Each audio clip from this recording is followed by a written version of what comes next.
Trafika na ba yun? Mura na mag-normal. Wa gabae. Hello mga idol, welcome back to my channel, Charles Motovlog. So ako lang sumpayan mga idol, no, ako ang previous nga vlog about sa LTO Open Forum last week. So nako i-upload nga part 1 mga idol, since ang Open Forum sa LTO last week is medyo taas-taas. So muna akong gisumpayan karon mga idol, this is the part 2 of the LTO Open Forum. So before na ko sugdan mga idol, intro sa ta kay Trafika. Wa gabae. Let's go.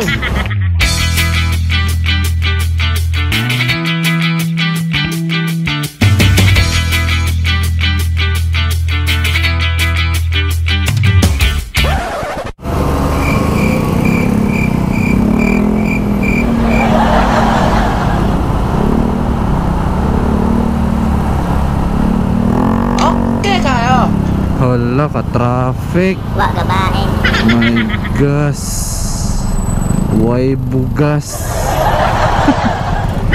Trafiko eh. Anyway, so this is the part 2 mga idol sa LTO Open Forum about sa motorcycle modification. So na-discuss na nako ang 1 to 7 nga mga topics or gi-open up sa mga riders ug sa taga LTO last week. So muna ako na lang sumpayan mga idol ang ika-8 ug hantod ika-14. By the way day mga idol, no, padung ko sa Park Mall since duty na ako karon. Wa gabae. And then murag maliit na jud ko. But anyway, isingit lang ako ang vlog mga idol. So since padung ta sa Park Mall and para di masayang atong oras, mag-vlog na lang ko. So this is the part 2 mga idol. Once again, this is the part 2 Ginagawa mo. LTO Open Forum about sa modification sa motorcycle. And same lang gyapon mga idol, nakakudigo lang gyapon Wa gabae. para di ta malimot sa atong topic for the day. So okay, start na nato mga idol. Ang ika-8 di ay mga idol nung gitopic sa LTO is ang handlebar is bawal usbon. Ako ipakita ninyo nga picture mga idol nga giusab ang handlebar sa certain nga motor, which is bati siya tan-ahon. Para nako lang mga idol ha, para sa akong opinion mga idol. Wa gabae. Pwede man siguro usbon ang handlebar ninyo mga idol, but kuan lang, make sure nga comfortable mo sa inyong giilis nga handlebar, no.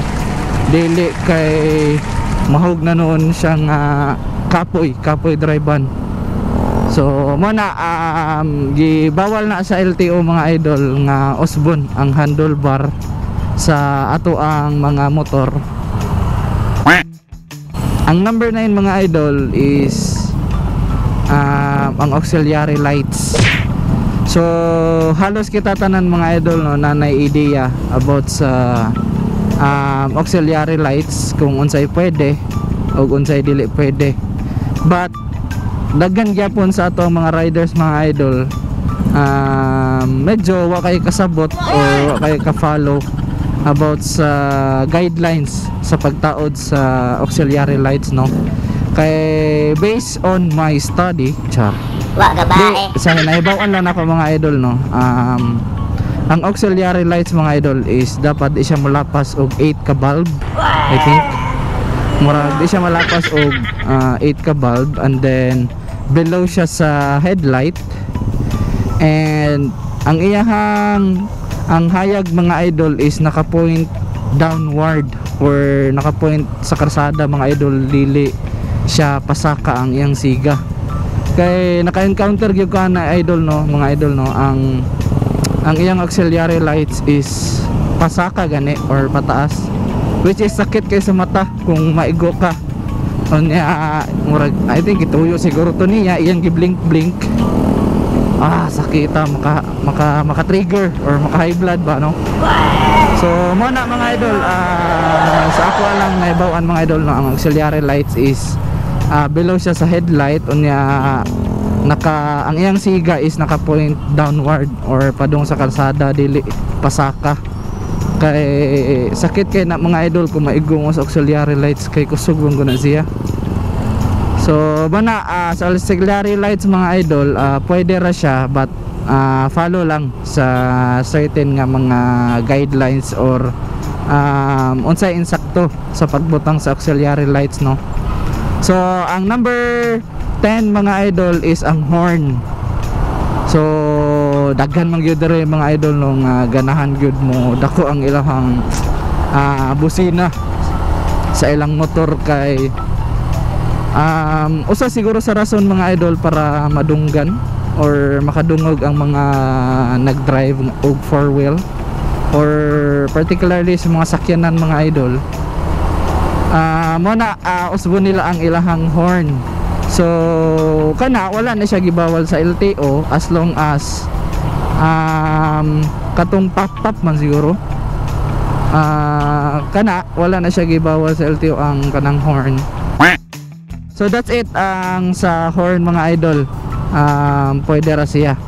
So ang number 11 nga gidiscuss sa LTO mga idol is ang plate number. So dapat nakita mga idol nga giusab ang ilahang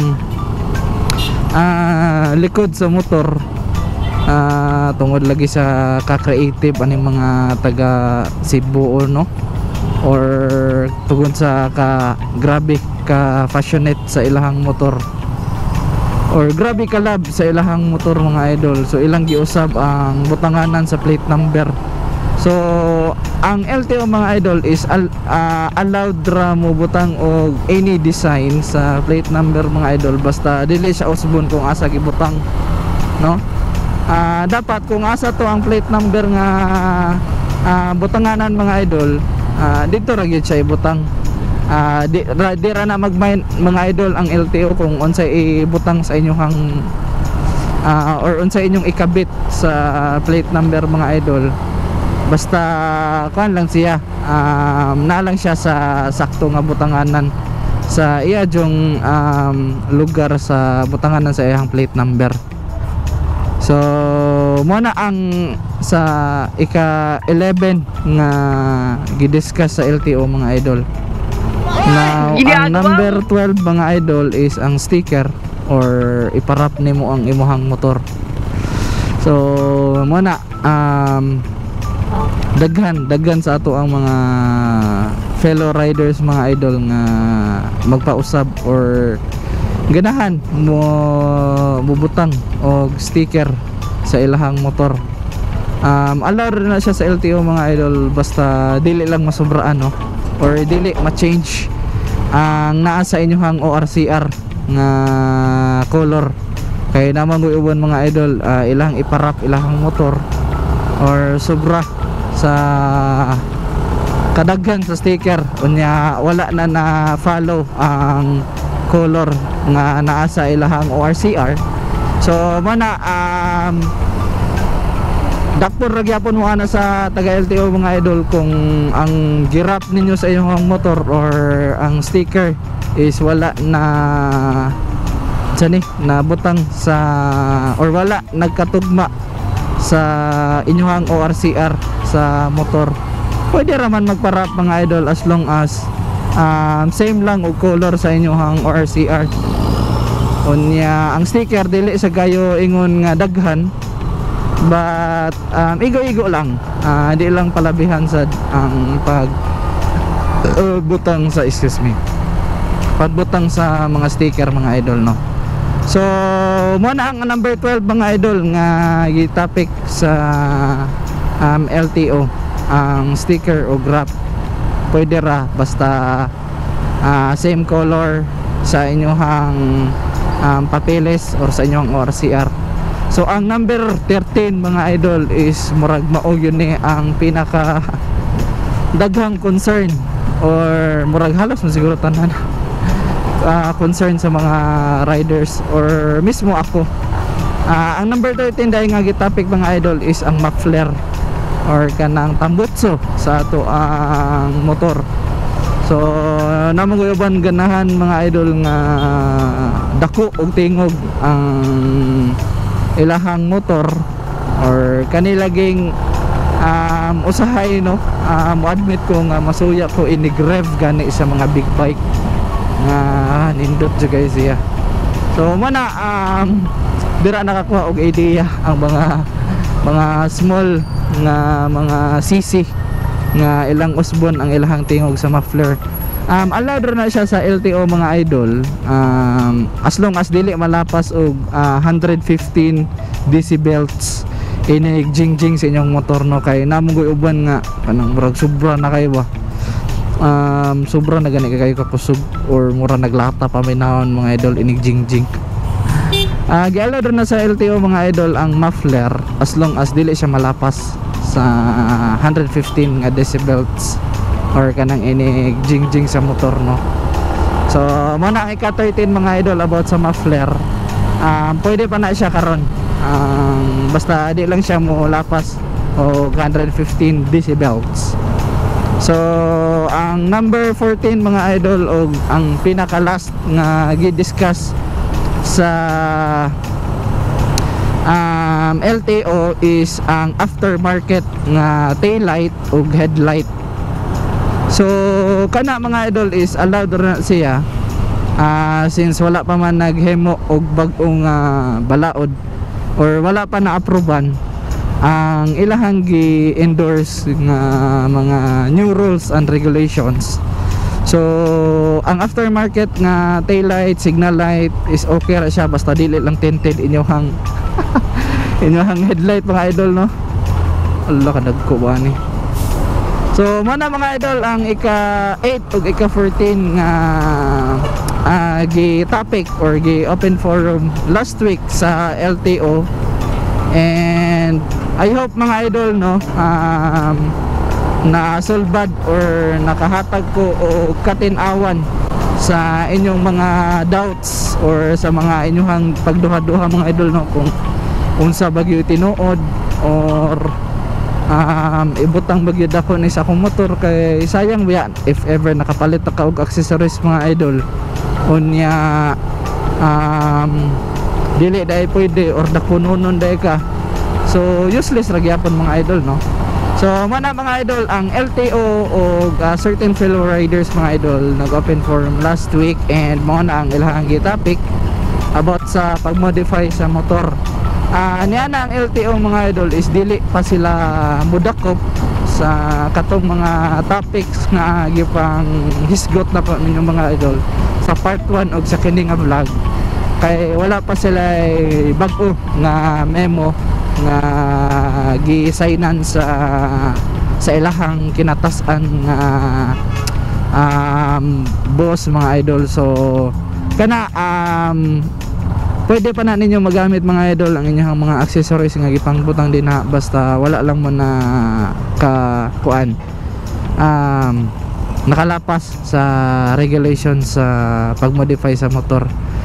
Opinion ng lako mga idol no, nindot ipamodify na to ang atong motor or pailisan na to mga color or iparap na to kay para happy sa ta no mag-drive sa atong motor and everyday inspired ta mo drive kay nindot ang atong motor. But mo lang na mga idol no, be careful lang mo sa inyong pag-modify sa inyong motor, kay namanggoy uban tungod sa grabe ka modify sa ilang motor makaangin na noon or maresulta na noon mga idol no sa disgrasya. So mo lang na akong opinion mga idol no, willing ko or nindot na i-modify ang mga motor as long as na-follow lang ta sa mga guidelines sa ato ang gobyerno. Ang ato ang gobyerno sa mga idol is nitabang rasad na sa ato or sa ato ang mga fellow riders to protect ourselves sa kadalanan mga idol, kay dili man gud nato mahibaw-an ang panahon og ang disgrasya mga idol kanos mo hitabo or kanos ma happen no. So that's it mga idol, no. I hope nakatabang ko or nakahatag ko og idea or nakasolbad ko sa inyo ang doubts mga idol about sa pag-modify sa ato ang mga motor. So dire na lang ako tapuson mga idol ang ako ang short vlog. This is the, once again mga idol, this is the part 2 sa LTO Open Forum nga topic last week. So I hope mga idol nakatabang ko sa inyong mga pagduha-duha sa pag-modify sa motor. So dire na lang ako tapuson mga idol, no. Once again, this is Charles Motovlog. So wala pa dahil ka subscribe sa ako ang channel mga idol, please ko subscribe sa ako ang channel mga idol, and ako ang ibutang sa description ang part 1 sa aning vlog mga idol. So that's it mga idol, no.